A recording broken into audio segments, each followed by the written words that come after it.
All right, guys, I'm going to show you how to install your string ferrules. That is something that gets pounded into the back of your guitar, one in each of these holes. The string then gets fed through these, and there's a little bead on the back that holds it. And that way your strings aren't pulling all against your bridge and trying to pull that off. It's pulling against the whole body and keeps everything in place. So what you're going to do is you're going to take each string ferrule. You're going to take a pair of needle nose pliers, or I'm just using a pair of wire strippers in here, just to hold it because it's too skinny for my hands to get to. So I'm going to put that in the hole and just really lightly just tap it in there just to get it started.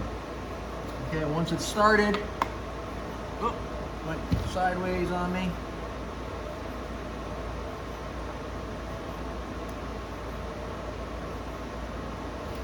Make sure you're starting it nice and straight.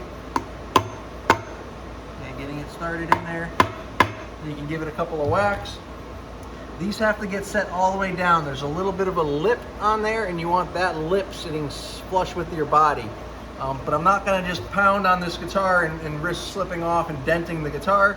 So I'm gonna take a block of wood, I'm gonna set that on there, and I'm gonna hit the block of wood. So you'll see that it is slowly going down. Okay, it's getting lower, but it's still not all the way down to that lip.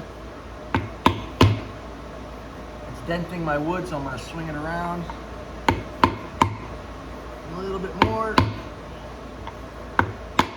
End grain helps sometimes.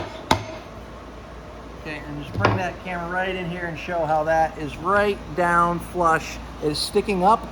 You're not trying to get this flush with the surface, you're trying to get the lip flush. So it does stick up out of the body a little bit, and that's normal. If you pound on that harder, it's gonna dent and it's gonna break the grain because you don't wanna go farther than just that lip.